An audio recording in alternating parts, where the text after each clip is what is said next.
your mics. Say hi. Get crazy. Howdy. Howdy. Oh, Happy New Year. Happy New Year. Happy 2021 to whoever said that. Laura, we don't mind watching you eat. What are you eating? You can't do that. she knows better than to write and not be called out. Yeah. She wanted. That was Laura crying for help. Crying to be Laura's leaving acknowledged. for dinner. She's going to turn her camera off later. It's probably spaghetti. It's messy. Yeah. Or lobster. More reason to do it in style with people. Wow. Sally. So welcome to the second Tuesday of 2021 and the second Tuesday of January. And that's important only because we won't be here next Tuesday. We take the third Tuesday off of every month. It's our treat day. So we take the third Tuesday off of every month.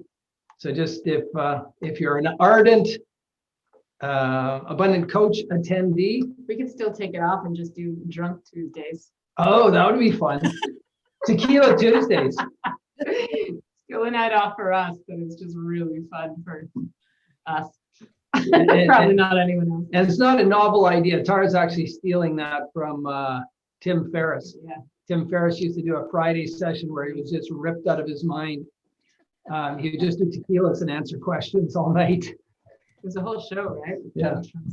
Okay. All right, here we go. So welcome to Mondays. And look at all these Tuesdays. Yeah, that day too. Hey, Phil. We're off to a great start. Long time no see, mate. It's been a year. Yeah, it has been. I think, it was a difficult year. Yeah, you bet, man. Well, welcome to this year. Let's make it a better one. Well, we're certainly hoping. So there's some new people to the Abundant Coach here. I see some new names. And so if this is the first time you've been here, this was Tara and I's idea to allow people to do deep dives into subjects in NLP. Because when we're teaching, we teach to the level that we teach at. So on an NLP prac course, we're teaching fundamental skills, and it's literally a fire hose of information coming at the participants, and we just don't have time for conversations. We just don't. And then when we teach master prac is, well, you're in trance for 14 days. So even though there's conversations, nobody remembers them, right? Then there's just not that time to go deep diving there as well. So we did Abundant Coach, and we started out doing every Tuesday night. Then we figured out, hey, we don't get any weeks off. So we said every third Wednesday of the month we'll take off. And the whole purpose then again of Abundant Coach is to allow really deep conversations about various aspects of NLP. It usually starts with us sharing our ideas about a particular subject. And then that lasts anywhere from 50 minutes to 75 minutes. Then we open the floor and just do Q&A. And we'll do Q&A on anything people want a Q&A on. And then sometimes it ends at 9 and sometimes it ends closer to 10, depending on how robust the conversation goes and how sleepy we are. So, and that's it. And so the Abundant Coach for us, again, just to preface everything, you're in the right session. So if you saw an email about a webinar on grief, I think you guys call it a webinar, you're in the right place. You are in the right place. And for us, being an Abundant Coach starts with having an abundant skill set that you're really, really good with. And so we always want to work on our own skill set, and we want to help you develop your skill set. And we're always interested in knowing what works with you guys. What have you learned? What's working really, really well in the field? Then we'll try it on and we'll see if it works for us. And if it works for us, you'll see it in our business process. And we constantly share what's working for us. And that's everywhere in the business. So if you want to know how we're getting clients, just ask. If you want to know how we structure a training, we'll tell you. If you want to know how we coach, of course, any of you have attended PACE, we tell you everything we do. So because our mission is to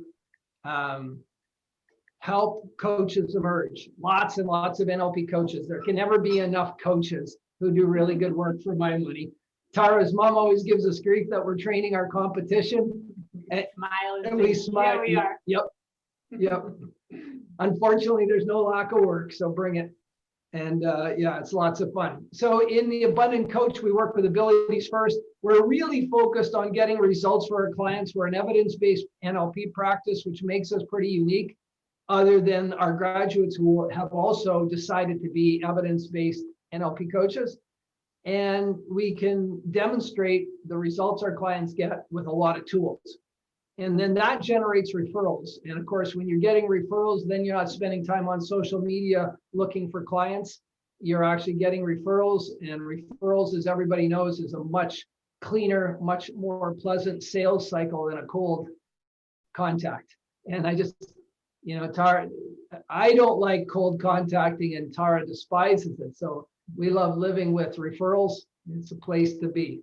So abilities times the results times referrals ends up being your abundant or our abundant coach circle. And that's what this is all about. So tonight we are going to share ideas and concepts on dealing with grief. And it's in response to what you guys have asked for. And I think that's a really good point. When we come back 2 weeks from now, one of you requested that we explain prime concerns. It's a big part of NLP that some schools of NLP don't seem to cover at all or very well. So 2 weeks from now, we'll be doing prime concerns. However, tonight, we're going to talk about the grief process and how to work with grief from an NLP perspective.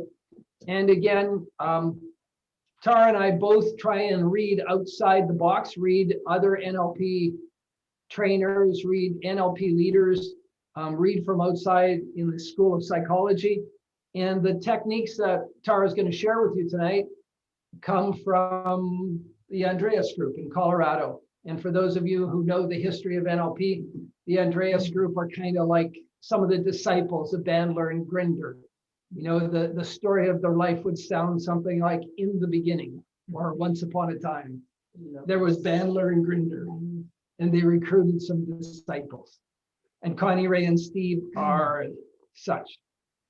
And a piece of trivia, what was Steve's real last name before he got married and adopted Connirae's last name?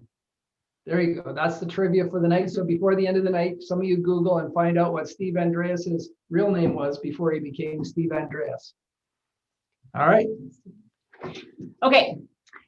So I have these people cycling in. That's awesome. Feels like we've got 100 people coming in, but it's the same 3 people. It's rotating. It's awesome. Okay.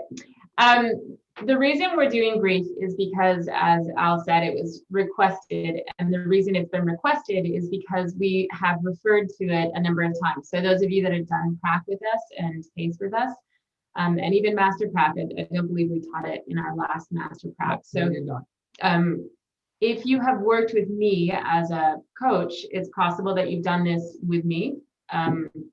But other than that, the reason we haven't your clients become your best friend. They grieve when the breakthrough's over.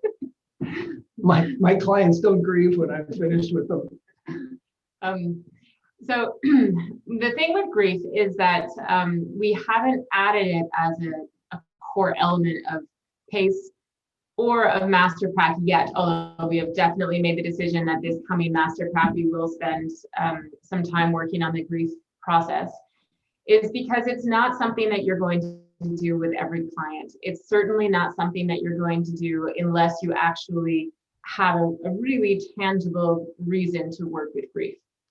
So I just want to start out by making the differentiation and the distinction of what grief really is. So the question comes up very often, right? The difference between sadness or any other negative emotion that can often be associated with grief, maybe a result of grief. But grief itself is a process, right? Grief is the loss of something. So the reason we deal with grief differently is that we put, big and loud, and I think everyone who has certainly studied with us or even other schools of NLP knows that we don't clear grief, right? This is an absolute, it's not that we don't work with grief, it's just that it's not clearable in the same way. Grief is a natural response to loss, right? So there is nothing unwarranted about a grieving process. It's emotional suffering, for sure. I think anybody who has experienced grief would describe it as a suffering. And it's felt when something is taken away, right? When you've lost something or something's been taken away from you. And the loss of that pain can be overwhelming. And so grief shows up in all sorts of different ways. It can show up as shock or anger or disbelief or profound sadness. It can show up in lots of different behaviors. So you can absolutely recognize sometimes that your client may have things like dissociation, lack of motivation, depression, all sorts of different ways that it can show up. And what you'll find is that there is this underlying grief. So first, you want to make sure that you know how to make the difference, notice that distinction between grief, and usually it's mistaken as sadness, among other things. What's unique about grief is that there always is a positive emotion first associated. So just to answer the question right up front, why don't we clear it, right? If somebody has an overwhelming amount of grief and they're feeling, they're suffering because of it, why wouldn't we just say, go up above your timeline, what was your first event of grief, and clear it? And the reason we wouldn't do that is because if you think about what we're doing, so everyone here, I believe, is either trained in or familiar with timeline therapy. And if you think about what we're doing with negative emotions and limiting beliefs, is that we're going back to a point where you essentially had a bad experience and you're gaining perspective, right? So you go back, there's a gestalt that gets formed, and there's a beginning point when you have this negative experience. And then the gestalt, of course, is built by these successive negative experiences that are either negative emotions or the belief that, of course, is caused by negative emotions associated, and they build over a period of time, right?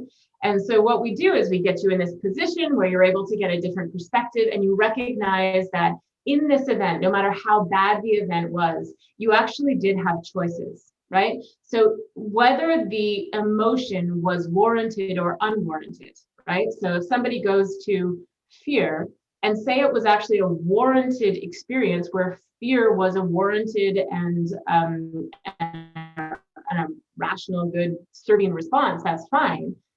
If you go to a place where it's unwarranted, right, there wasn't actually a reason to be fear, but you felt it anyway, it's the same thing in that we clear the gestaltis here, because even if it was warranted in that moment, it was not warranted once the threat was gone, right? So as soon as the bear or the tiger's out of the way or whatever the thing was, it no longer served you to carry that feeling of fear forward anymore.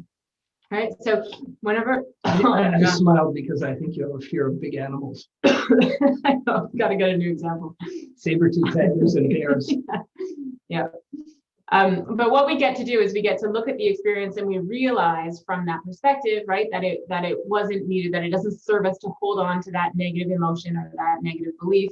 And we get this perspective. We realize that there's choice. We realize that there's like ways of looking at it that we could have experienced differently. There's a resourcefulness within ourselves that maybe we didn't notice because of the emotion at the time, that if we did would have changed things, right? So we have this whole experience, which allows us to clear it away. Grief is a completely different thing. It's a completely different thing.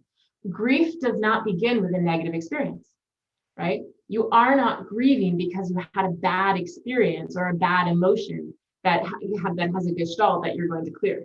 Right? The only reason, 100% of the time, the only reason you feel grief is because you initially had a really positive emotion, right?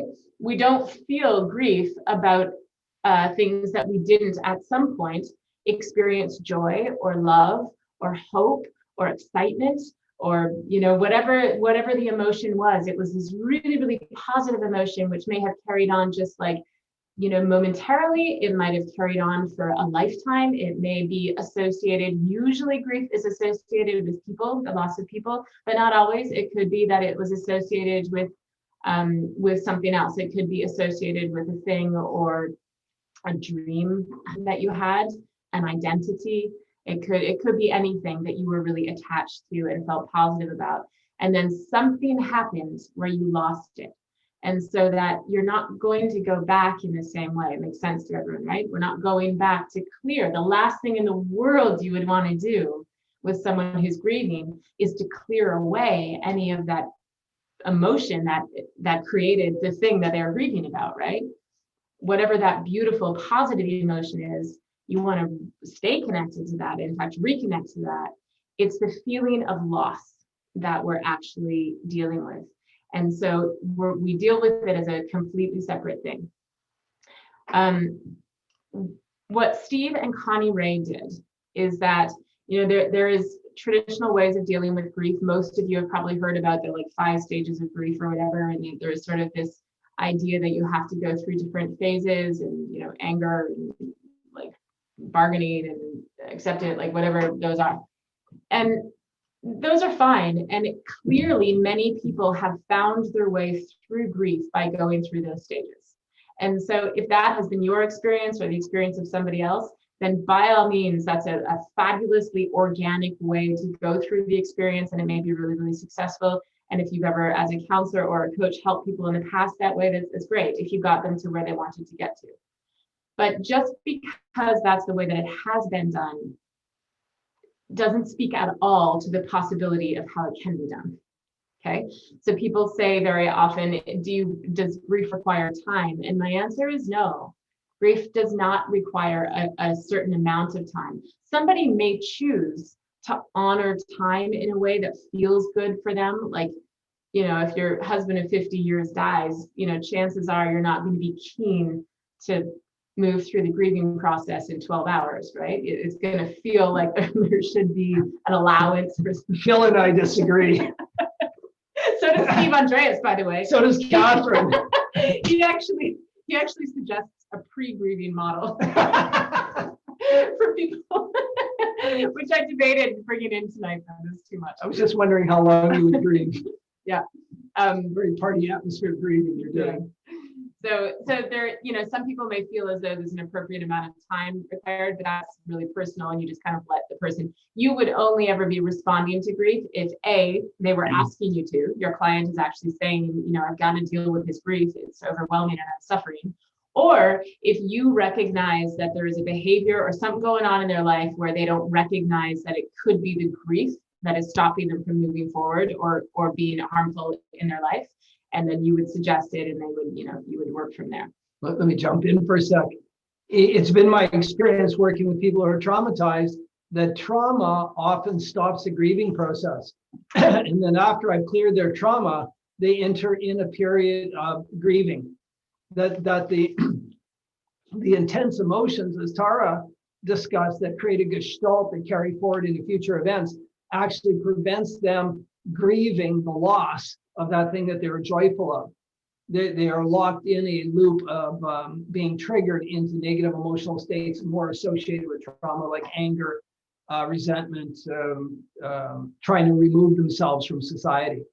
So often when we clear large events, adverse childhood events, significant emotional events, then people will come to us say, I'm feeling something, and they can't really identify it, and it's grieving.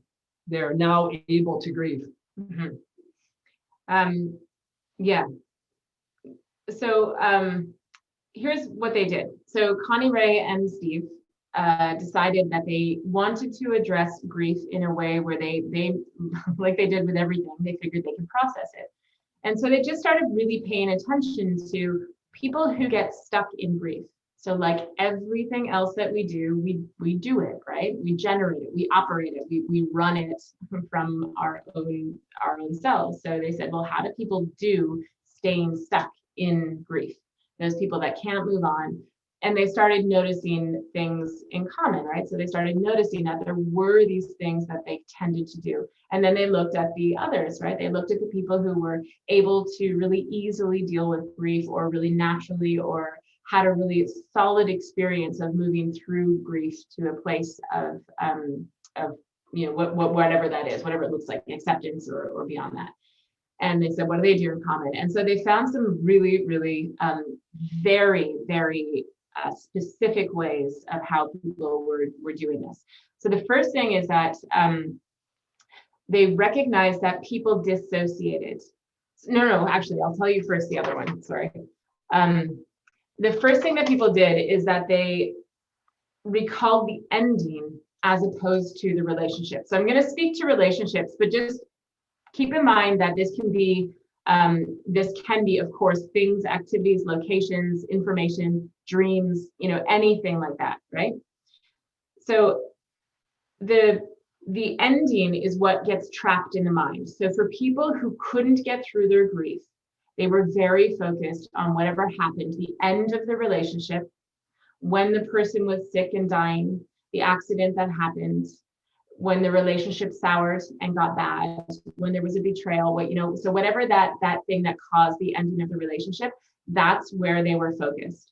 And so when you ask these people to bring to mind the beloved or the loss or whatever it is, what they were experiencing was this ending. And that's the picture. You guys all, you're all NLP trained. That's the picture they saw. Those are the sounds that they heard. That's the experience that they felt. And so that was keeping them stuck because there was no resolution to that, right? Because it was incongruent with the love they feel. So when you think about the only reason they have this grief is because there is this really positive aspect. And then there's this massive incongruence with whatever the ending is, right? And so because they were holding that, it couldn't resolve itself. And so they recognized that this ending, if they could shift that, if they could move the attention and the focus away from how the relationship ended, that the entire experience, when they call to memory, is actually completely different. And often that just in itself, by shifting someone so that you actually help them with their internal representations into what was good about their relationship, then that is what allows them to resolve the grief. So that's the first really, really notable element of grief, is shifting the attention. Just before Tara goes on, we don't know everybody's backstory here, all right? So if you know somebody who's grieving, or if you yourself have something that you may be grieving over and you find yourself triggered, we can do a break state really easily by looking up and seeing our telephone number on that magic billboard, right? And just getting back into a sound emotional state. And we probably should have mentioned that at the start. Some subjects that we teach, especially in this medium, when we're live in a room, we're connected to everybody who's in the room. But in this medium, sometimes people can get triggered. So if you feel yourself getting triggered, look up or just put up your hand, and I'll do a break state with everybody just to break the emotional state. And as Tara was describing this, think about something. Tara was just talking, and I had a personal experience in my life in October, and one of my family members was doing this exact thing that Tara described. He was hanging on to the close of his father's life, even though he was 62. My nephew's 62 and had worked with his father his whole life, had lived with his father ostensibly for 62 years, but he couldn't let go of his end. And he couldn't talk about the beauty, the whole experience. Mm-hmm. So you might have one of those reference points. Somebody who's doing this. Yeah. So if you do run into a situation where the ending was very traumatic, you may have to run a trauma model before you can do the grief process. So just a note for those of you that are trained to do so, if there is any kind of trauma associated with the end of the relationship, all you're going to do is you're going to notice that, you're going to do a trauma model, run the trauma model, and then come back and do the grief process if needed. So Natasha just asked, it's this book, it's Heart of the Mind. So Heart of the Mind is where I first ran into the grief process. I've since done a lot more, study in terms of how to use it and how to adapt it and everything. But I initially, and in fact, I'm going to, so the other piece to what Alan just said, I am actually going to do this with the entire group of you. So everyone tonight is going to get the experience in 20 minutes. We're all going to actually do this together. It's such a respectful and friendly, and you do this with ease. This is a really, really beautiful process. So I'm going to be able to guide you through it from the front here. You guys are all going to have the opportunity to do it with yourself. I'll ask you probably to pick something that is not like, really, really raw and overwhelming for you. Certainly nothing traumatic, but you'll have the experience of it. So just to let you know, you will all get to experience it tonight. Okay, so if there was any trauma there, you would deal with that separately, but assuming there isn't any trauma there, often it's just this idea of Andreas quotes Dr. Zeus saying, don't cry because it's over, be glad that it happened. which is all good and well to say to people, but you actually have the skills to shift those internal representations to allow them to have the felt experience of what was beautiful and good about the relationship. And that alone, you'd be surprised how often that actually shifts the whole experience of grief. The second thing that they noticed was that when people are stuck in grief, that it's a dissociated experience of the loss of the person or the thing that is lost is dissociated. That's counterintuitive, Right? very counterintuitive. So what people who are in who deal with grief really well, what they will experience is a presence of the person or the thing that they have lost. And so this is really important to understand. So what people tend to do is that there's a lot of negative, painful feeling, right? There's a lot of suffering. And so we tend to push it away. So we do this distancing, this dissociated thing to keep the pain and the suffering away. But what that actually does is it puts it out of our grasp, basically, out of our felt experience of what we gained from the relationship or from the dream or from the thing that we lost. And so we're going to go into it in a minute, but there's this sense that if you keep the person separate from you, so if what you're doing is you're keeping it at bay, you're feeling an emptiness, right? What that does to you. So if you had something that you cared so deeply for, so you had someone or something that you really loved and you really cared for and you really had all of this emotion about, and then you remove it from your heart, you remove it from your mind, and you remove it from you as if it is no longer with you. This is like a massive submodality movement, a massive submodality shift. What happens is you actually start to get a feeling of emptiness, of separation that is painful, right? It makes it painful because there's this thing that you want the joy and the happiness and everything else from, and you've now pushed it away from you so that you no longer feel it, and that hurts us. As human beings, it hurts us when we can't have close to us the things that we want close to us. And so it's this really, as Al said, this really counterintuitive thing that we do with our big prefrontal cortex and our big minds and our whole, sort of like stay away from the fire thing. We push the emotion away if it's unresolved. And so it stays far away. We feel like if it gets too close, it's going to hurt more, right? Which is not, in fact, the truth at all. And that pattern can become a pattern of behavior. Every time a memory comes up of the thing you lost, then your reaction is to push it away. It becomes your actual behavior, and you actually enhance that dissociation and that sense of loss.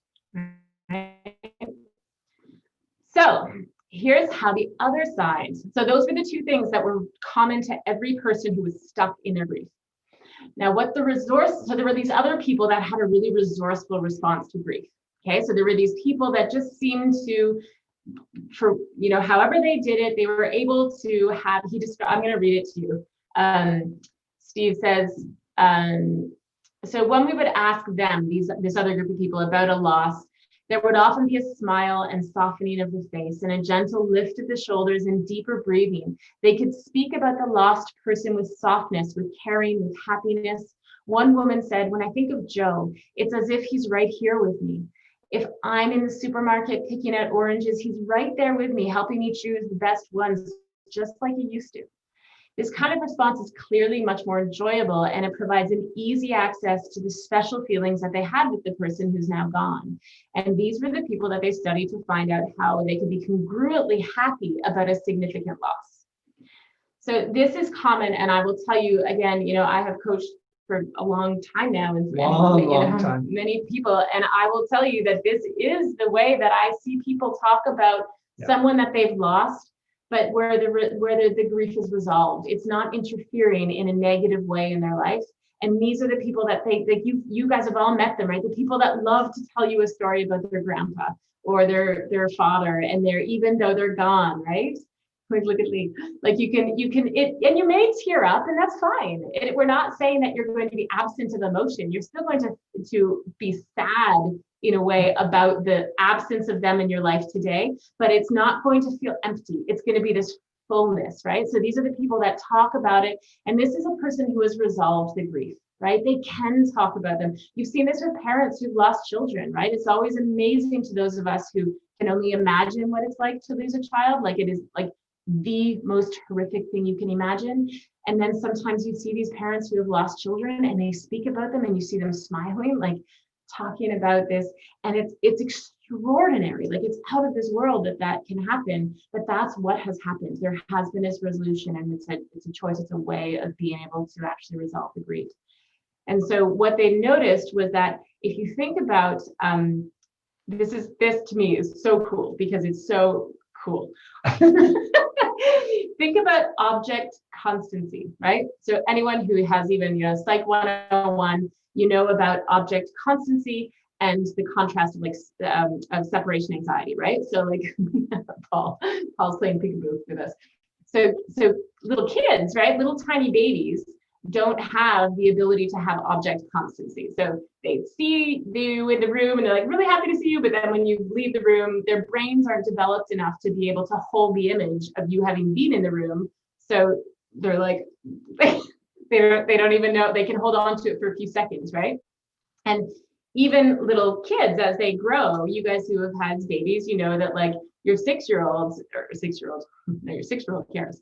Your 6-month-old or your 4-month-old doesn't really care to hoots a whole lot other than when they're hungry and stuff, whether you're there. But your 1-year-old or your 2-year-old freak right out when you leave, right? Because they've developed object constancy. But the younger they are, the less they can hold it. They can't hold it for very long. So like an 8-month-old might be able to hold object constancy. They can see the image of their mother leaving for like a couple of minutes. But if they get distracted away from it, their brain isn't really developed enough to like totally bring that. They can't focus on the fact that their mom left. And that's why they're the daycare people that are like, would you just get out of here? Your kid will be fine in 5 minutes. And the mother's like, I shouldn't leave, right? So it's because they know that object constancy will shift, the kid will be fine. But when they get older and they can sustain it longer, you can actually get 2-year-olds and 3-year-olds who can actually hold that object constancy like throughout the day. And what they're doing is grieving, right? They are holding on to the image, not of all the fun that they had. They're not sitting there thinking about like how much fun they had with their mom and how much fun they love they get and everything else. They've got this image of their parent leaving, which creates this separation anxiety, right? So they have this image of the ending of the relationship. They don't yet have the ability to like know for sure that they're coming back and all that kind of stuff, and that's what gets stuck in their mind. And so this is a very, very natural process. And over time, they're going to learn, very, very quickly, they're going to learn that like, oh, right, I can actually be confident she's coming back and I can just focus on, getting presents and everything else. Getting presents. So think about, I'll just take this one step further with the things that we have that we really enjoy in our lives, the thing that we really love and we really care about. We don't actually really need for that object to be with us most of the time. Right? So if Alan goes, so say I'm madly in love with Alan. Let's pretend I'm in that honeymoon stage, and You should start this story with once upon a time, long, long ago in a far off galaxy. But if Alan leaves the room to go to work or, whatever, I'm okay, right? Because my experience of love is not just in his actual presence with me. It's that I like feel him with me even when he's not, right? So the fact that he has gone to work that day I don't have a feeling of emptiness, or at least if I'm in a healthy relationship, I don't have a feeling of like, oh my gosh, what am I going to do? He's not with me and I've lost, like, I'm not going to have that because I have this sense of him being present, even though he's not physically with me, that I can sustain, that I can hold on to. And that's actually the feeling that we have in relationship. It's the same as like, if I really wanted like a fancy car or something, so that was my big goal, I get this job, I get a car. I don't need to be in the car to feel the happiness of having the car, right? It's not only when I'm actually, there might be a heightened sense of it when I'm actually in the car, but if the car's in my driveway and I just got the car and the car's out there in the driveway, I can't see it, feel it or touch it, it's in my driveway, I'm still sitting at home feeling amazing, right? because I have this presence, this sense of it being with me, even though it's not. And this is really fundamental to understand when you're working with grief. Because what people lose when they lose a person is they get focused on the awareness of the person. Right? They get focused on the feeling that they have of the person leaving and not being with them. And that they're not experiencing that sense that we very often experience even when the person's not with us. And this is actually, you guys all are, you know what I'm talking about when we say we're going to map across feelings. That's really what you're mapping across, is this sustained feeling of presence that you can have even when somebody's not with you, even when somebody is not physically with you. So just hold on to that thought. The other thing that,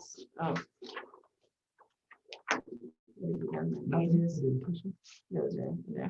Okay. So what's most important to understand is that the feelings that we have around love, around grief, around loss, all that stuff is dependent on how the person represents the loved one in our minds. It's the key to the grief resolution process. Okay. So, Natasha, you asked, so it's in the book. I also have a document that I'm going to share with you now. No. No. So guys, once we're done, everything that I just explained, I'm going to give you the document that I put together that has all of that information that I explained. And it also has a step-by-step process of going through this. I'll share it with you at the end. We'll have to do it from Sam's computer, I guess. We'll share it with you at the end so that you all have this. It's enough. There is no script for the grief process, nor do you need one. But it does give you the steps so that you can use this on yourself and on others. Okay. So I think the best way to do this, we're going to break this up like all of the NLP techniques. It's not fragile. We don't need to have, an uninterrupted seance and quiet music to do this. So we're going to actually do it together. And I would encourage you to use something. At some point, you'll need to write down some stuff. So just everyone's got a pencil and a pen. You can write down some of the steps along the way. No, it's in the book. I don't need that yet. What I think I'm going to do is I'm going to sort of use Alan as a model as we go through the steps of doing this. And then you guys do it. Everyone started laughing when I said use Alan as a model. No, I did this. Okay. So I'll use him, but I'm going to direct you guys so that you can really easily do it on yourselves with something.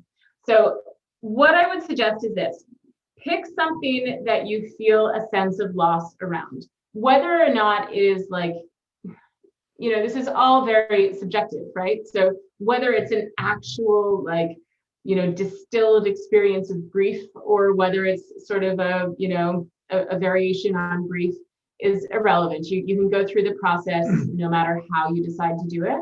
So if you could just pick something in your life. So you're just going to think of something that you feel as though you had a hard time, that you were still unresolved in the letting go. Okay. So I will read. Alan will vamp for a second. Oh, now I have to perform as well. No, I'm just going to tell you that Steve and Connirae have been using this since, I think, 34 years now. So since like the 80s, early 80s, mid 80s.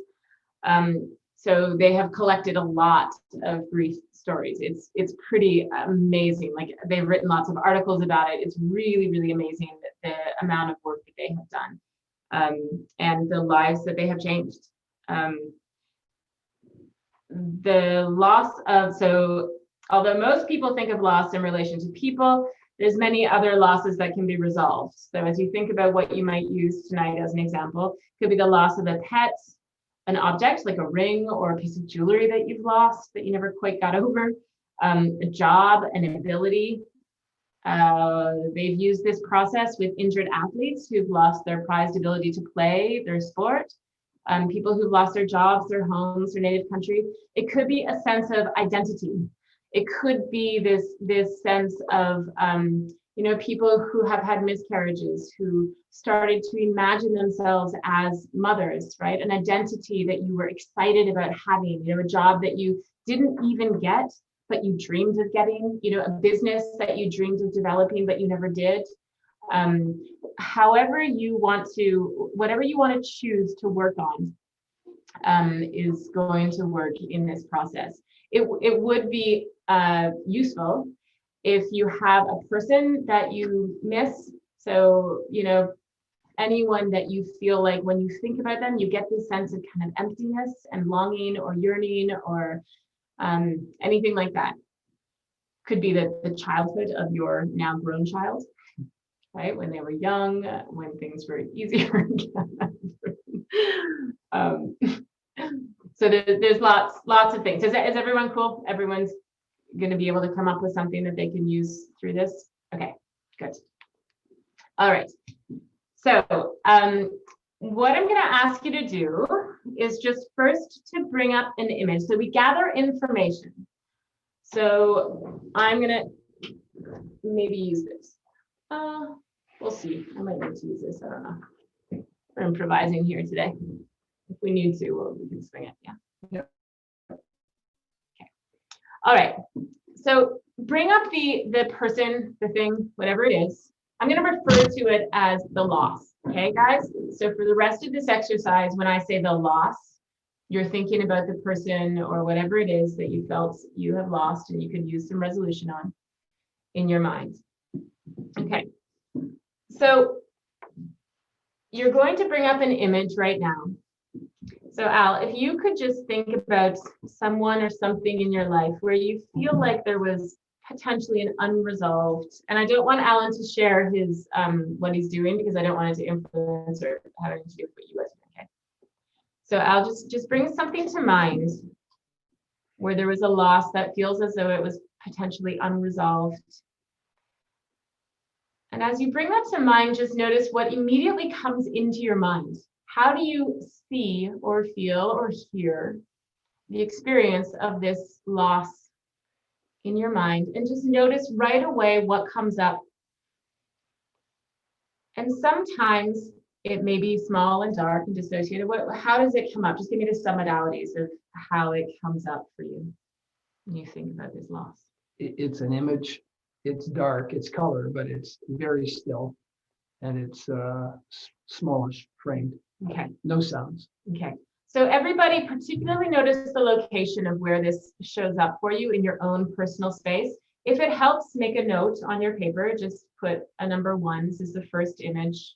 And just sort of notice the location. Notice the qualities about it, okay? Notice if it's light or dark, if it's big or small, if it's life size or smaller. Notice if there's any sounds associated with it. Notice if it's in color. Notice if it's focused or defocused. Notice all the qualities about it, okay? All right. So this is very common that the thing is going to be like Al just described, dark, small-ish. And now Al, I want you to just find out what happens if you let go of any negative emotion you have associated with this. So for right now, none of the negative stuff matters. And I want you to go back to some of the really special times you had with this experience. So whether it was the feelings within yourself or different experiences, I just want you to bring up an image and sort of shift and move this image that you first saw now into a more positive time. Forget about the negative stuff for now. Just bring to mind this positive, special time you had when things were going well. And do you notice that it changes? Yeah. So as you notice that, just pay attention, okay? Just pay attention to the different submodalities, the different colors perhaps, as you change this into one of the better times, more special times you had with this. And just notice, just pay attention. You don't need to take much detail, just notice how it's different. Okay, so it's typical that the way that you initially saw this image, how it came to mind, is going to be different from the way you think about it when you just instead think about the good times, the positive times of this thing in your life. Did everyone notice? Just give me a nod. Did everyone notice that there was a difference one way or the other? Yeah. Okay, good. All right, so now what you're going to do is you're just going to set aside this image for the moment. So just temporarily put it aside. And as you set aside this image now, I'd like you to think about someone that is no longer in your life. But when you think of them, you feel really good. You get this sense of presence, of fullness. So this is ideal if it's somebody who is no longer in your life today, but there's kind of no reason why they should be. And so it makes sense. This could be a grandparent that passed away. If they were still alive, they'd be like 212. It wouldn't make any sense. So when you think about them, there's this like, you just think about the fullness of them. This could be like a really great, teacher you had in grade 8. That'd be crazy to still be in touch with them, right? But when you think of them, it just feels you're an old friend, an old high school friend, or just think about somebody. Everybody has something like this in your life where it's just find somebody. You got one? Okay. So now get an image of this person. Okay. I want for everyone to work with a person. Unless you can figure it out appropriately that it's not a person, you can work with it. But it's a person, Al, that you, when you think about them right now, can you sense like a fullness? Mhm. Can you sense, I want you to make sure that you feel really fully present with this person. So close your eyes for a sec and allow yourself to have this like almost as if they're right here with you in this room. And it may be that they make you laugh or feel comfortable or whatever the sensation, the experience is. Sally, it's beautiful. And as you experience this, just check to make sure that it feels really good. Okay. All right. So everyone's just going to clear that aside. So I'm going to ask you a question. So you're going to ask yourself this question, and I'm going to ask Al, would you have any objection to being able to think about that lost person or thing in your life in the same way that you feel about this person or thing that you just saw, instead of feeling that depressing kind of emptiness? No. You don't have any objection? No. Okay. So chances are, most of the time, there's not going to be any objection. You're going to realize that it would just feel so much better to think about this person or this thing in this way. If there is an objection, okay, I'm going to just give you an example. If it's like an ex, a relationship where the person is still, alive and, it can get confusing. So Steve responded in his example here that the guy says, yeah, it'd be nice to think about my ex-girlfriend that way, but won't that make me just, want her again and make it hard to meet other people? And he says, it's an important consideration, right? You don't want to sit at home feeling really good about this person you can't have. But the thing is that when you're done, you're going to feel much more like meeting other people. Because when you think about that other person, so anyone here who may have had that kind of objection, like I don't want to be sitting here thinking all these great feelings about that person because I can't be with them. Think about the other person you brought to mind. If you had a great teacher or a great friend or someone in your life, it didn't stop you from having other friends, right? It didn't stop you from loving other people. To love that person to feel good about that doesn't stop you.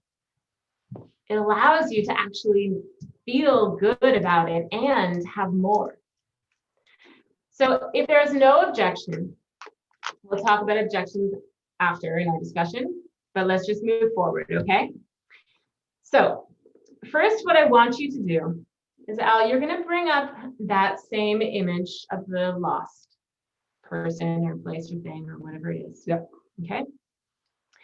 And I want you to think about one of the most special times again. And this time, you're going to bring it in, and I want you to match it to that same sense of presence that you had with the other. Really allow yourself to feel as though they or it is right there with you. Feel the presence of them, whether it's a person or a dream or a hope or let it be right there with you. Can you do that? Does it? All right. So just notice now how that feels. You may notice that it actually feels really nice. That it may have been a long time since you felt that way. Do you notice that feels different? I have no idea what Alan's working with. Okay. So here's the thing, even though you may have lost this person or this thing, the good feelings that you had about it in the first place are yours. They belong to you. And so you want to be able to keep those. You want to be able to keep those good feelings.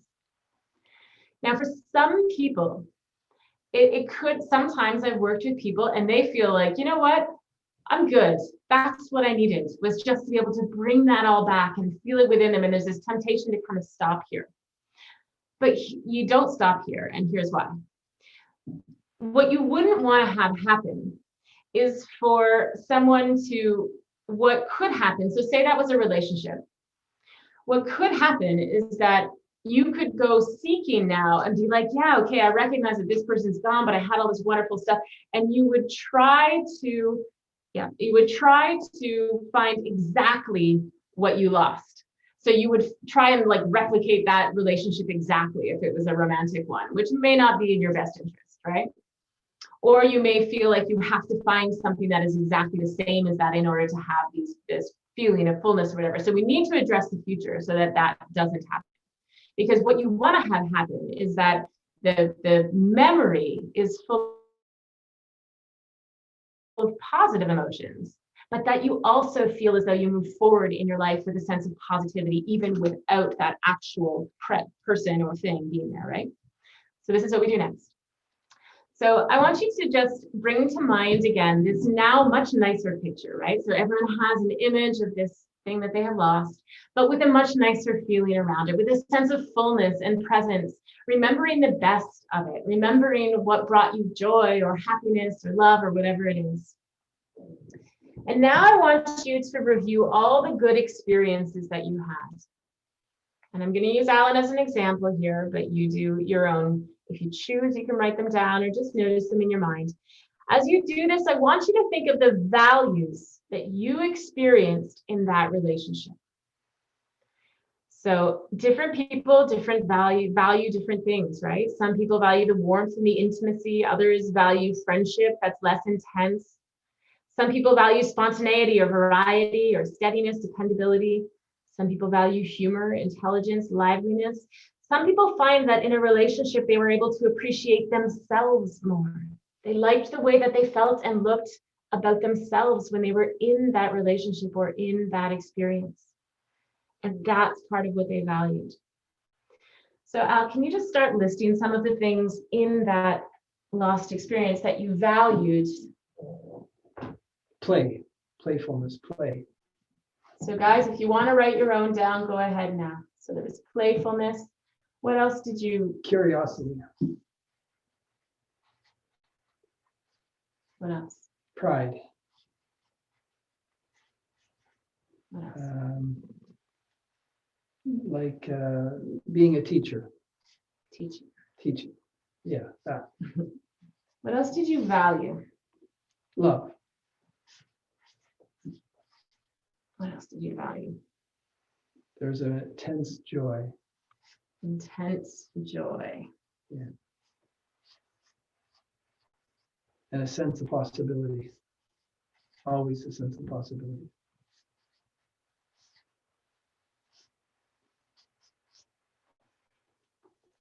So just give it a minute. Everybody take some time, really focus on what did you most value when you were in that experience at its best? The things that you most valued. Sometimes, I'm just going to add to this, sometimes people feel like that there was some quality about themselves, so I could be myself. I felt there was respect.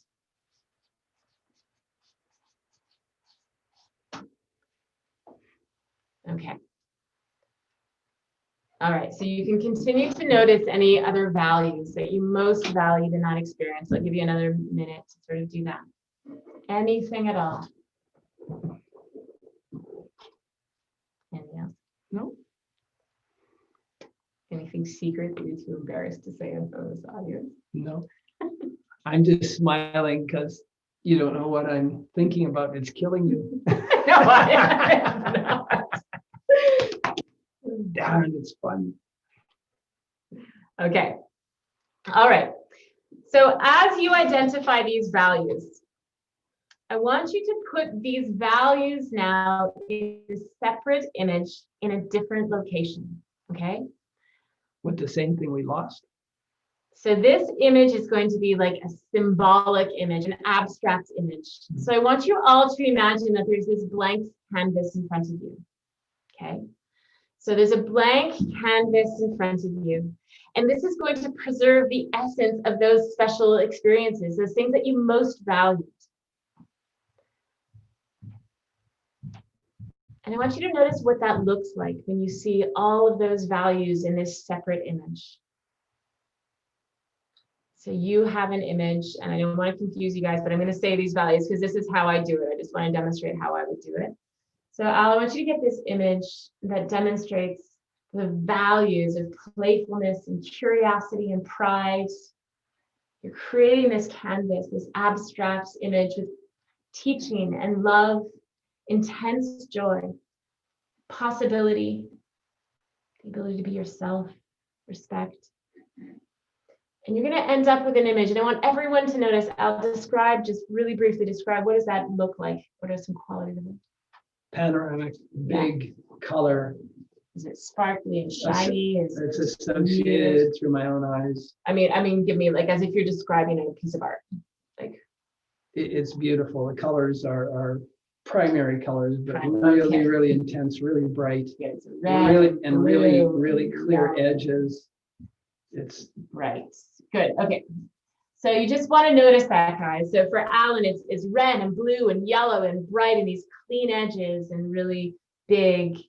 So notice whatever you notice. My image when I last did this, it was like sparkly and white and like gauzy and this like beautiful sort of, there was movement to it and silver and gold. So whatever comes up for you, and I want you just to sort of memorize the essence of what that looks like when you have all these values together, okay?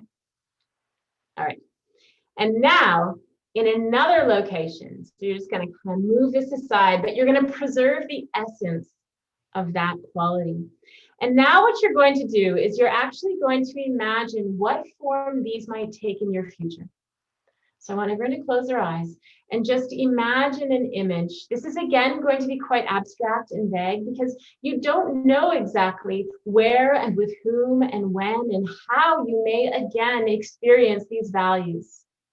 And so you're going to see this, but Alan's is going to have this blue and red and yellow and bright and big.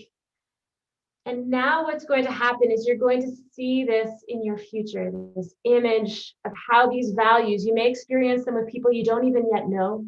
You may experience them with people that are already in your life, newly experience yourself this way, with a reinvigorated sense of yourself, reconnected to these things that you most value. And see this image that represents a future of you living these values. And if I was working with my client, I'd be saying them over and over: playfulness and curiosity and pride and teaching and love and intense joy and possibility. And now what you're going to do is you're going to imagine that you're staring at this thing and it's going to turn into like a deck of cards. It's going to start multiplying itself. So you have this image now, this beautiful image, and you're going to take this picture, multiply it. It's a deck of cards now.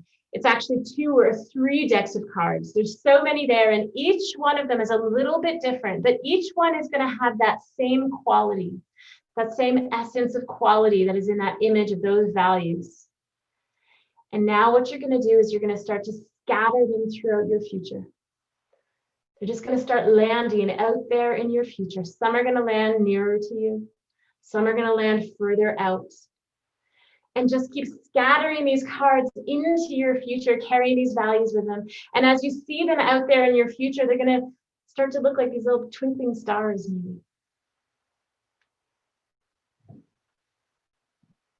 You may find that this is amazing, that you can actually see all these little sparkling lights. Cool. All right. So everyone just open your eyes and come back. So just like everything else we do, we're just going to test it. So I want you now, just take a breath and kind of break your state a little. I I want you to see if you could bring back, the first image you had way back in the beginning. So Al, that first image you had, can you even bring it? Bring it. What happens when you try and bring up that old dark sort of? Does it make? Well, it has to be constructed, and it's not a lot of fun. Yeah. It's not something I would give any energy to. A lot of people will describe it as like, I can't really see it anymore. I mean, it's like I would have to work hard to see it, or it's just not there. And, So when it does arrive, it's about one image within millions. Yeah, cool. It's Yeah. one of a million. Cool. So give me a nod. Does everyone, those of you who were able to do this throughout, do you feel like you were able to experience the full experience of it? Lots of you, some of you? Cool. So that's it. That's the grief process. I have lots more to add in terms of just like, how it works, little things, that can come up, all that kind of stuff. But first, I'll let you kind of share, anyone who has questions, or if you want to share anything, please go ahead now, and I'll either just keep going or answer some. We're actually running, we are a sufficient number of people that we're covering 2 screens. So if we can't see you, put up your hand, hit the chat room and say, I have a question, or wave or do something. Okay, Catherine. So what I was trying to experience, but I guess I also was getting a little bit tied up into Alan's thing too. So I'm not sure. Yeah, sorry. Completely. It's like, wait a minute. Although I must say a lot of the things were the same. So it was quite interesting. But what I was trying to do was the sort of the dream gone by, or not the dream gone by, but I love my babies. I loved my toddlers. I mean, I love my daughters, but those times I really, really miss I just love that part. So interesting when I was looking at the picture of what I've lost, though, it was still very, like, I was still positive. So I'm not sure how, because that was the part that I'm not sure if I was providing the image that I need to in terms of the loss. So if you could I don't know. Yeah, my first instinct would be, I don't know that that's really grief. Like I've seen you, I've been with you, I've seen you like eat my daughter. Catherine just brings her in, it's so beautiful. I don't think that is grief in the same way. I don't know. I mean, if you do have experiences where you feel like it inhibits your enjoyment, your pleasure, your ability to connect now, like if it gets in it, do you feel that way? No, it's more about, okay, when can I be a grandmother? So yeah. It's external pressure that doesn't belong. Yeah, that's my sense. I would never feel like that was something that you were really suffering the loss of, but it's more something that you really, you miss a lot and you look forward to. I think that's probably why. Yeah, perfect. Good, thanks. Who else has something to share or ask? Well, people get ready to ask a question. Psychologically, we try to read outside the NLP Kool-Aid. I always joke that I'm an NLP junkie and I see everything in NLP terms, but we also try and get outside the Kool-Aid and see what's happening outside. And then that helps corroborate why NLP works when it works. And as Tara was facilitating that, I kept thinking of Lisa Feldman Barrett's work of how where she says that our emotions aren't in response to a stimulus, or actually our brain predicting how we should respond. And that if you can learn and help your brain learn new potential responses to a stimulus. So as Tara did those shifting, if you will, the submodality shifting to the new image, I went a course. And then when she tested it in future pace, I said, of course, you've installed a new prediction about how I can behave when I remember what I used to consider a loss. And boom, it happened. As soon as when you future pace it, you said, no, I couldn't get it because my brain went the other way. My brain's predicting, that big primary color image. And to me, that's fascinating. Yeah. Well, Yeah. Oh, so I was just gonna say when you did the last thing, when I did the last thing though, what I was able was to put in my future sort of looking. So even though that first picture was maybe not just going through the process still allowed me to ramp up the possibility of my future, interestingly enough. Yeah, right. So it felt really, really good, even because I'm recognizing the values, whether I'm missing them truly or not, I recognize the values. Yeah. So it worked. from Yeah. that standpoint. Yeah. Interesting. Yeah, for sure. No, let's see if there's any more. Other questions? Or just anything anyone wants to share. Everybody look at the screen. Sally, Kelly. Yeah, just before I do that, I love watching the audience on the screen because rapport happens whether you're on Zoom or live. And so look at the people who are physiologically in rapport in this group. There's a whole bunch of people like this all here. And what's funny is you all moved together a couple minutes ago. There's a rapport group that all shifted together. And I didn't pick up who the leader was, but I'll keep an eye out. Sally, go ahead. What about a first-time loss? What do you mean by that? So a person hasn't experienced a loss at all. So they don't even, well, I'll just stop there. A first-time loss. I need more because I don't know what you mean. Well, a student in high school gets on a bus to go on a field trip, and in front of all of his buddies, this big strapping football player is stepping off the bus and falls down and dies of a heart attack right in front of all their friends. Okay, so clear the screen, everybody. Yeah, trauma. Everybody Okay. look up and clear the screen for a minute. Seriously, though. Yeah. Okay. Okay, And the students on the bus, the buddies on the bus, had never experienced a loss. Maybe the loss of a football game. well, okay. So there's a couple things here. First of all, that's trauma, right? So you've got to do trauma. The second thing is you have to really pay attention to whether that's grief or whether that's like shock and like all sorts of other emotions. If they weren't friends with that person, it's unlikely that they were actually going, like if they were just witness to, like if it was just a peer and they were witness to it, chances are you're not actually dealing with grief. Like trauma and shock. Grief has to be something that they really cared for. You have to have a significant loss of like, so, I mean, there are ways that could turn into grief, right? It could be that if somebody who witnessed that a year or two later, they find that they're running into all sorts of difficulties in life, and then maybe you track it back and it turns out that there was like a belief that everything was okay, sort of like a belief that they were safe that was lost in that moment. Then you would treat it as the same way you treat anything like a lost dream or a lost sense. So if there was like a lost sense of safety or something. But other than that, if it was a friend of theirs, if it was a friend that they lost, you would deal with it just like you lost everything else. You deal with the trauma, and then you go back and you make sure that they reconnect to the really positive experience of that friendship.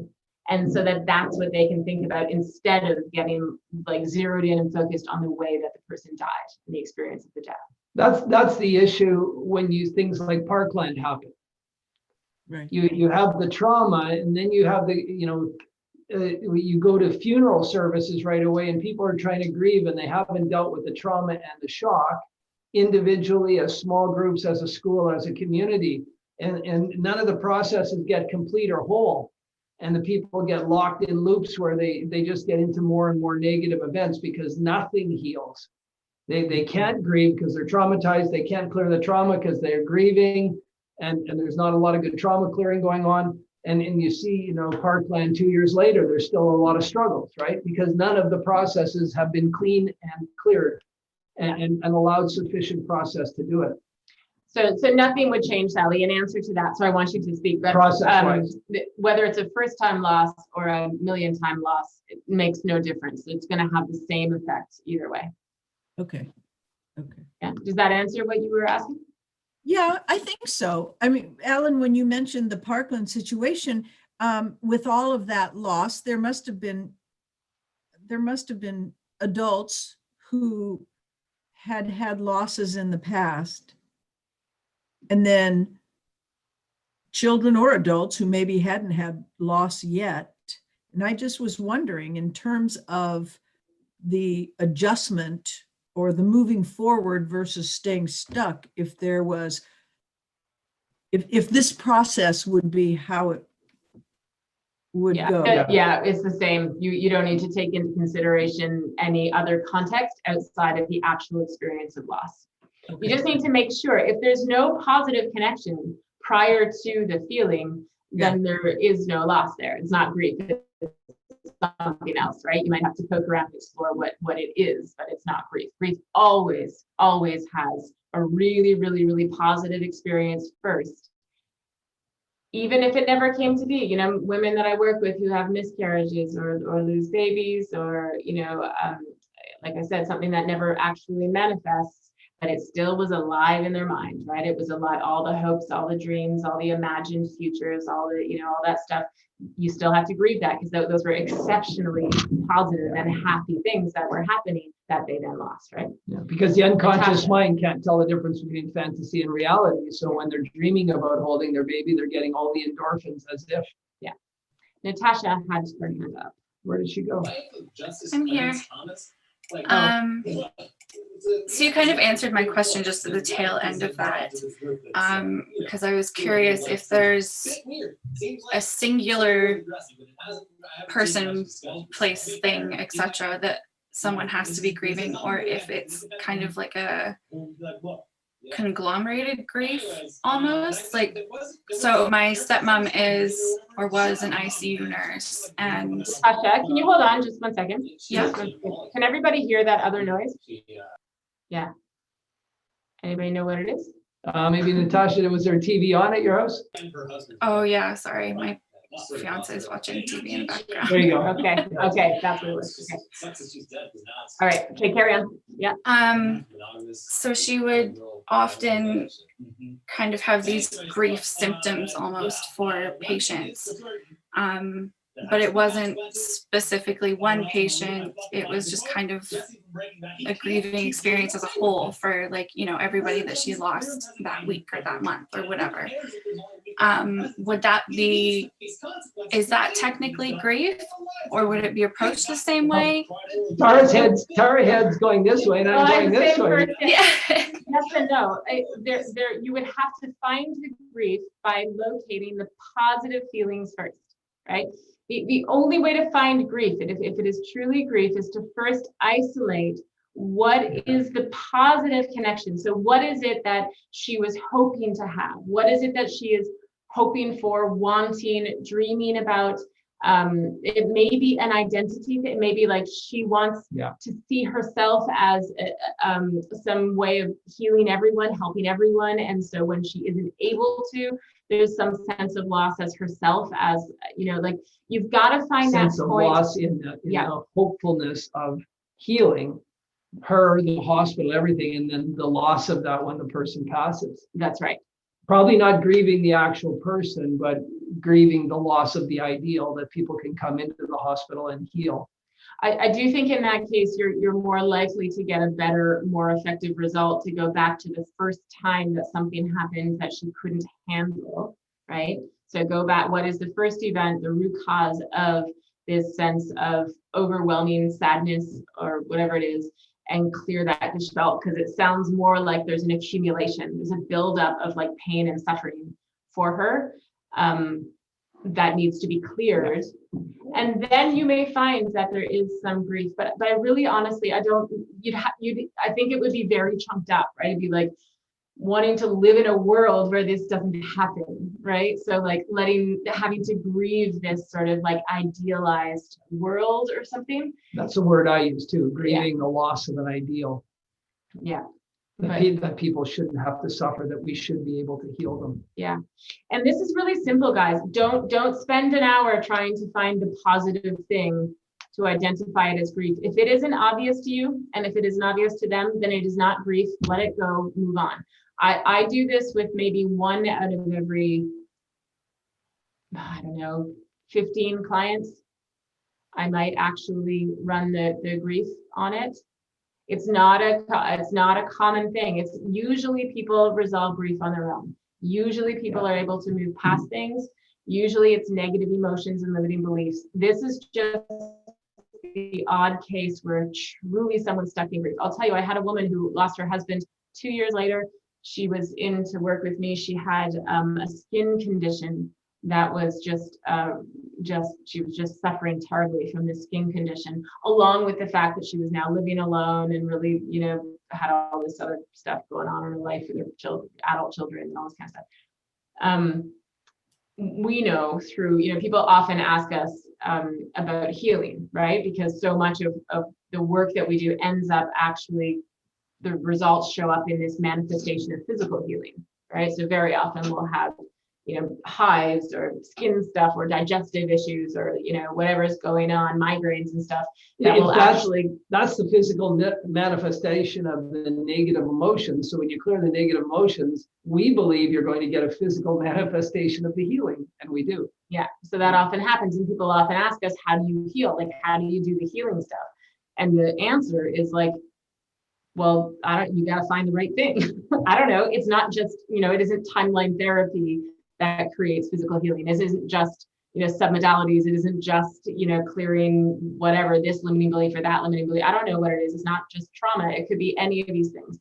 Grief is also one of these things. That woman who had this skin condition, I did all the stuff, right? I did the trauma on, when he died, I cleared the emotions, we did all this stuff. It was when I did the grief model with her that within like 2 days, her skin condition had completely cleared up and just went away. That was her manifestation of the grief, right? And I couldn't have predicted that. I could not have, when she walked in the door, said, okay, clearly this is her inability to resolve the grieving of her husband who died 2 years, right? Like, I don't know, it could have been anything. This is what it happened to be. But I also know for sure, and she knows for sure, that it was in direct, her experience was that she felt like she had like a heart transplant. So once we did the grieving, the resolving of the grief for her, she was now connected with her husband. She was now reconnected. She felt as though she was going to be okay for the rest of her life because she had reconnected with that. And her description of it was like, I feel like I just had a heart transplant. And she went to bed, and the next day her skin was better, and the next day it was gone. Right? Those of you who've spent time with Tara and I, and we've shared the PACE model with you, that's why we don't do what I call episodal work. When a person comes in and says, I have this skin condition, we just don't go at the skin condition. We start at the beginning, and we go through a process of a continuum of, call it therapy or interventions, where we clear past negatives under 7 years old, we clear limiting beliefs, we clear everything, and we clear grief or anything else we have to, because we know that presenting problem, while it's really exciting to jump on it, even with trauma clients come in with trauma, I could go on to the trauma right away, 20 minutes later, clear the trauma, but I haven't done anything in that 0 to 7 phase, the 8 to 14 phase, any of the social things they socialized into adulthood. Just don't know all the other things that are going on. So we've taken a more comprehensive approach. And like Tara said, had she just gone after the skin condition, chances of getting it right, very, very small. And chances of getting it right and having the results stick long-term, small as well. Mm-hmm. Somebody said hello in there. Natalie has a comment. If you're saying to let them grieve or naturally deal with their trauma, can they forget memories they had with the person who passed away 20 plus years ago? We are not saying let them naturally deal with their trauma because you can't. If you're traumatized and you're being continually triggered, you're not going to get out of that loop by yourself very easily. I very rarely do I know anybody who's done that if they're being re-triggered. And we let them grieve, but we just taught a grieving process where you move them from grieving the loss of something they really, really loved, really had connection to a point in literally 4 or 5 minutes to where they can think about that thing that they've lost and have a sense of joy and jubilation. So no, we're not saying let it just happen. No. I want to just really quickly here, let us know if you've got something you want to say or ask. But I want to go through these objections. Yeah, Steve would say that it's not a natural process. It's not that it can't be done naturally, because people do this all the time naturally, right? There's a world walking around of super healthy, resourceful people who like get through their stuff naturally, all of it, right? It's just that if they aren't getting through it naturally, if they aren't getting through their stuff in ways that allow them to just move forward, then you have a way to help them, right? Steve would say that you don't need any time at all, and I'm bringing this up again because I think it's it's not hilarious at all. But he actually worked with a woman 6 weeks after she lost. This is a true story. It's in the book Heart of the Mind. If you pick up that book and read it, he had a woman that he was working with, and 6 weeks prior to when he met her, she lost her boss, the three most important people in her life. She lost her boss on May 6th. He died. On May 7th, she lost her mother. And the very next day, on May 8th, her fiance, who was in Africa researching communication with animals, got eaten by a lion. Shit you not. So it's only funny because he got eaten by a lion, obviously, and it was a very long time. But he said to her 6 weeks after this happened, which of these is most difficult for you right now to process? And they processed that one. They did this on that, and she, they kept in touch, and this helped her so much to be able to deal with something that immense, that like crazy. Who's that? Steve? Steve. I'll tell you after.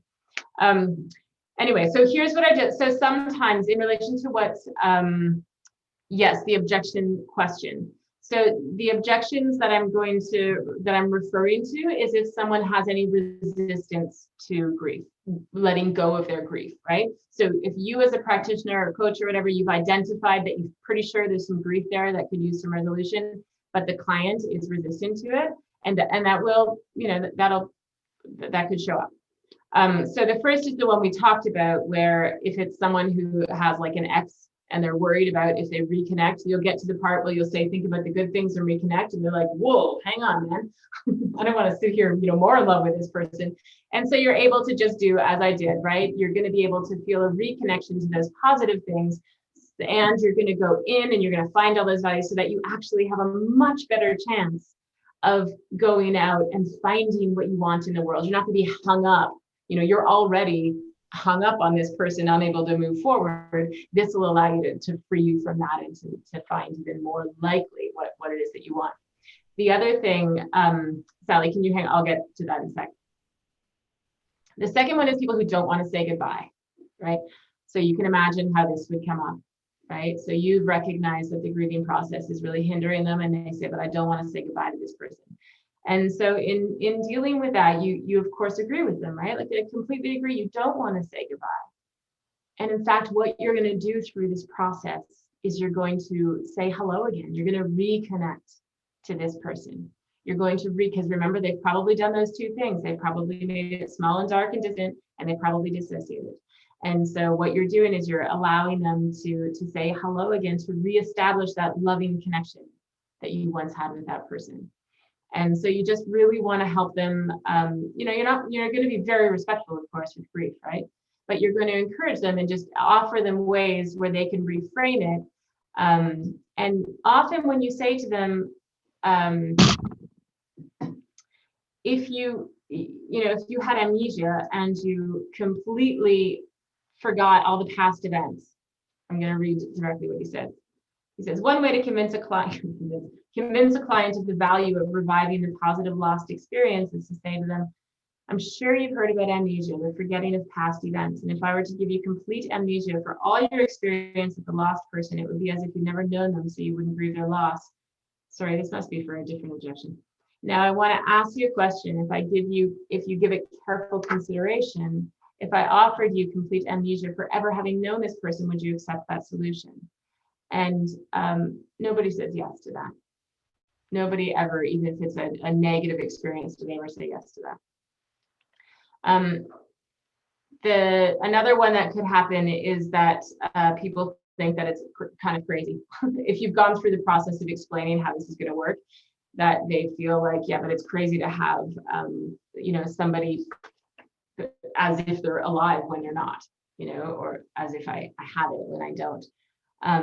And you just make sure that you're really having to reassure them that this experience is only internal, that this is an internal experience that they have within themselves, and it will never interfere or play a part in their external life in any way. It will just free them to enjoy their life more by keeping that inner connection.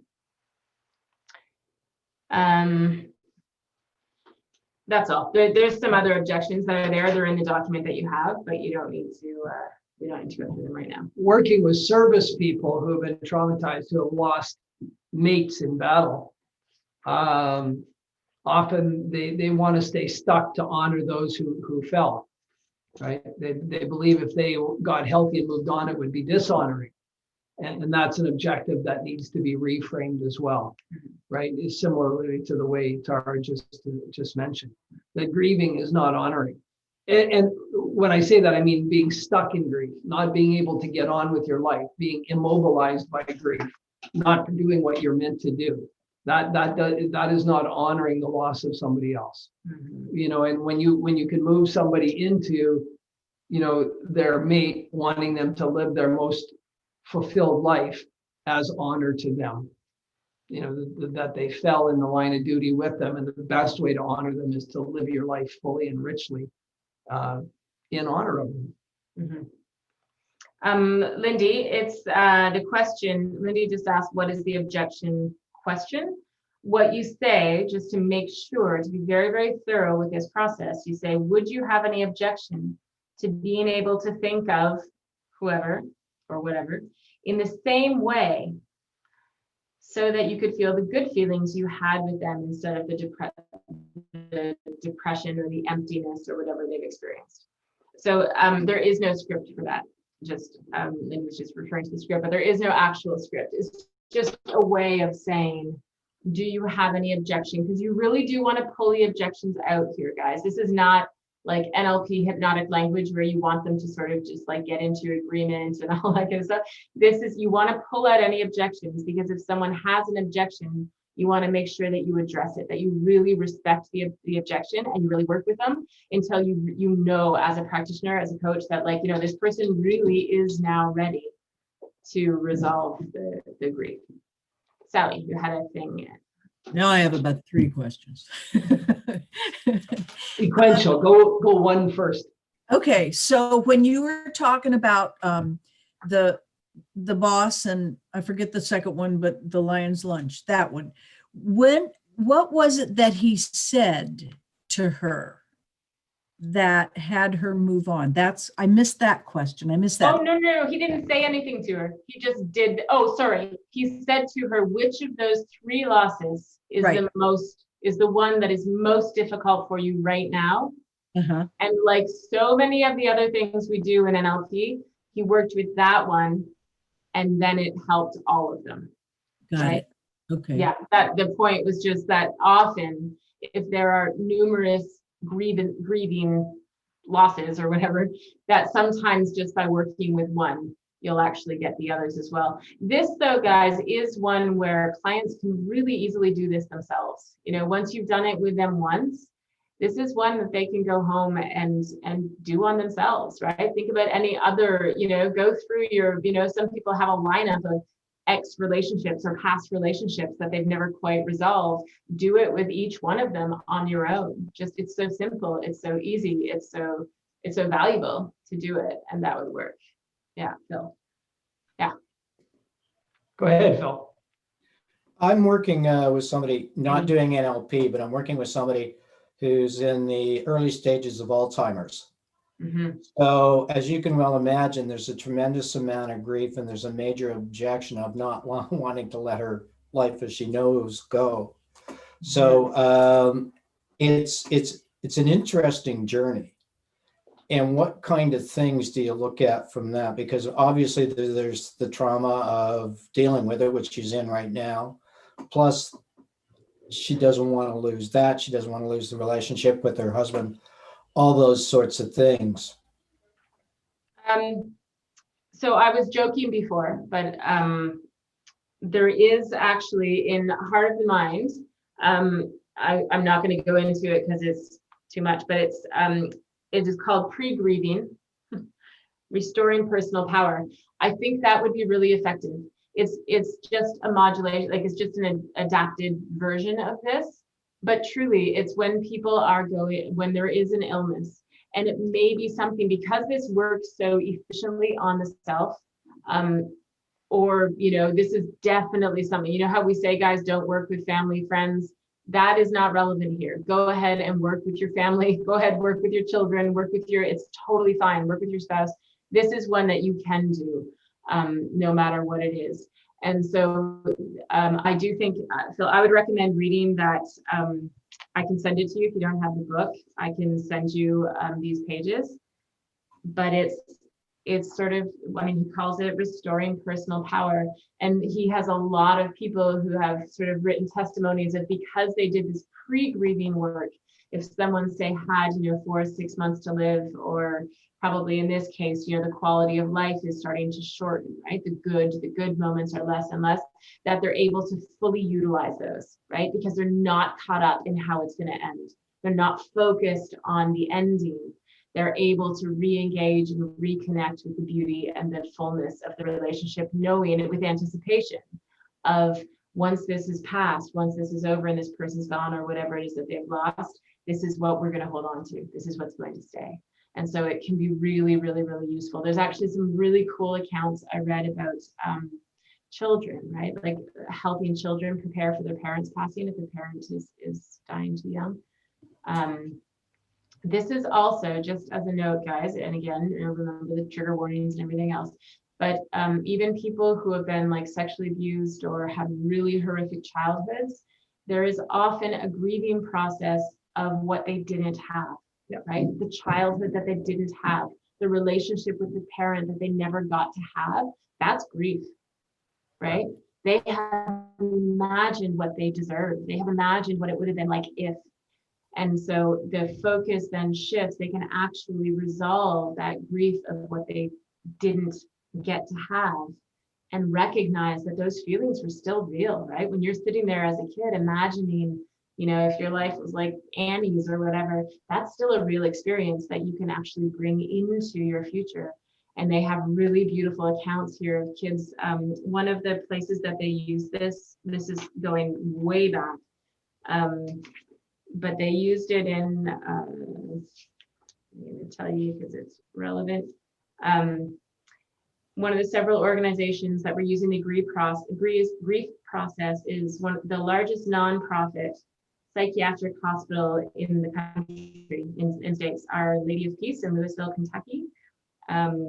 This woman who's a PhD, she trained all the members of her staff in the grief process. And she said that we've been using the grief pattern in our institution with all kinds of success. One young woman was clinically depressed and suicidal, grieving the loss of her mother. She was an adult child of an alcoholic, had been physically abused by her mother, sexually abused by her brothers, and had a rotten life generally. After doing the grief process, everything turned around for her. She said afterward, I feel as though this is where I picked it up.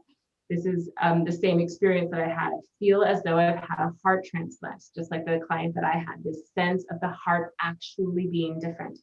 This was about 7 months ago, and now she's in great shape. She just visited me and said that was what she had, that's what it had really done for her. She was in good shape when she left the hospital. She was even better shape when she came back in to see her.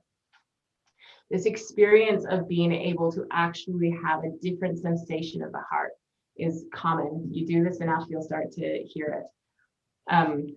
I think a lot of grief is vested in a complex equivalent that the person assigns on their own. They're giving meaning to the loss, right? They're giving meaning. And in your case, Phil, where you're working with someone who's literally pre-grieving what's about to come, they're giving meaning to those events. And there are all sorts of examples from spiritual teachings that help us prepare for the eventuality, right? Like, so in the Tao Te Ching, they teach that there can be no beginnings without an end. So you're actually taught in the Tao to anticipate the end as being a beginning, to celebrate the end because it is a beginning of something beyond. And so And nothing, because nothing has any meaning except the meaning we give it. If it is a complex equivalent, then from your NLP training, you know that one of the great tools for dealing with a complex equivalent that isn't working is a reframe. The actual technique that we went through this evening was literally a submodality. We reframed the meaning of the event by shifting the submodalities, by bringing in these things that you clung to, these values, and then creating an image around them. We literally reframed it using submodality work. And I think with your client, Phil, knowing that it's anticipatory, that would be a brilliant way to work with them, and very gentle, right? Very, very gentle. It's an Go ahead. interesting situation in the fact that I'm actually ghostwriting her story. So she gets too upset to write her story. So I'm ghostwriting the story of the journey into Alzheimer's. And she's just, the grief is just there. And her father had the same thing. And she watched her father go through it. So there's unresolved issues around that and grief around her dad. So Wow. it's an interesting journey. I would explore, as Tara said, the word grief, much like a lot of the words we use, each of us have our own unique meaning of it. And I would investigate gently what she's grieving, what that thing, that positive emotional state that she lost, that she's grieving. Find that, and then I think you're into, again, we like to get narrowly focused. We always want to work on the problem, not on the not problem, right? And so understanding her definition of grief and what she's grieving would be interesting.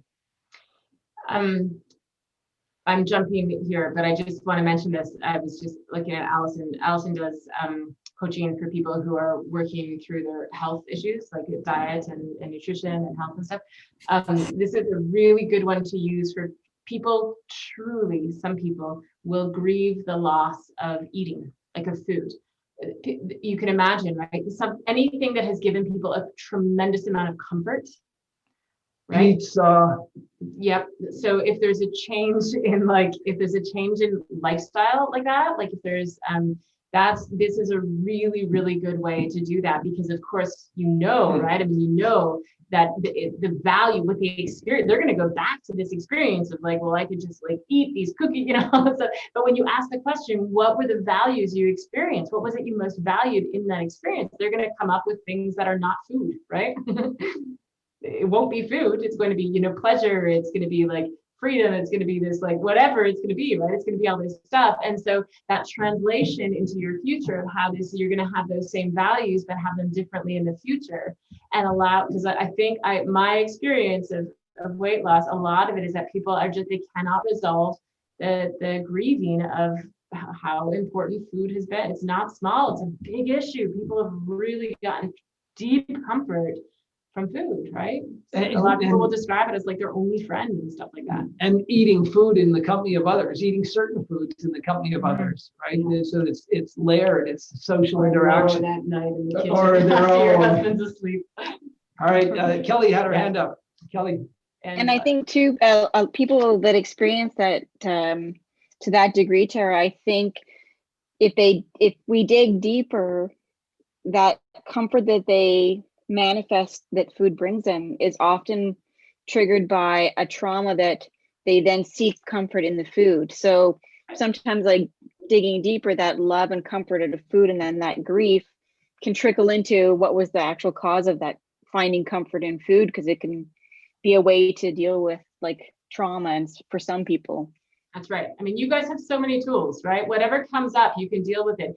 The reason we wanted to address grief tonight was because it is one of the things that we, in the current toolbox that you have and that we had, there wasn't a great way to deal with grief. With the other one, there just wasn't a great way. Not that it can't. I mean, again, people deal with stuff all the time and do it successfully.